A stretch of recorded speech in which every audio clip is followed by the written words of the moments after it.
Ayan, magluto po tayo ng bukari rice. Ayan, lagay po natin yung carrots sa mantika. Ayan. Ayan po. At pag alam niyang luto na, ayan, lagay po natin yung pasas. Pwede po rin yung black na pasas. After po natin maprito yan, ay hahanguin po natin yan, iseset aside po natin yan. At isusunod po natin ang sibuyas. Ayan po. Papupulahin po natin yan. Hindi po natin papulahin.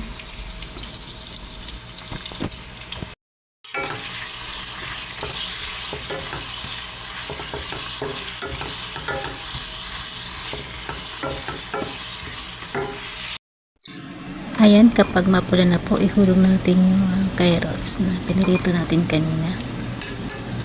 Haluin po natin.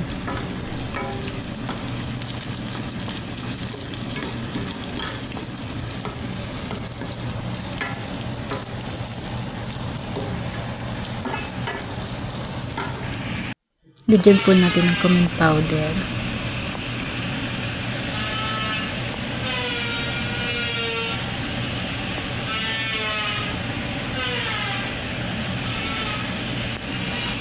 Sunod po natin ng sugar.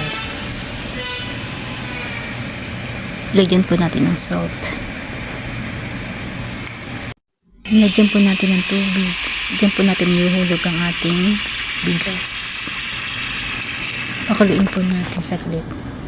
At pag kumakulo na po, diyan po natin ihuhulog yung bigas.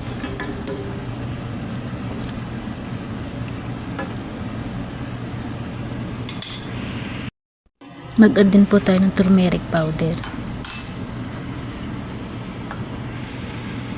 Ilagay na po natin ang basmati rice. Hinugasan ko na po siya.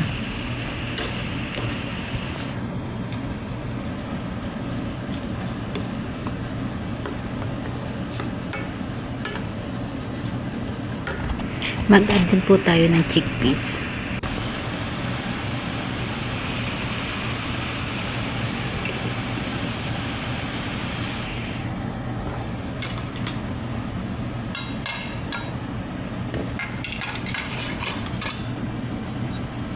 Nagtira din po ako ng pang-toppings natin, yung mga carrots natin na hinahalo-halo kanina. Ayan po, lagay po natin sa ibabaw hanggang sa main in po yung bigas, yung kanin, yung basmati. Ayan, takpan po natin ng foil para po mas maganda po yung pagkakaluto niya.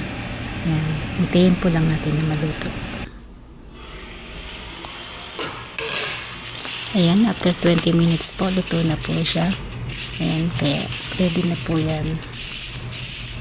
Ayan po ang bukari rice. Thank you for watching. Bye. Ingat po sa lahat. God bless.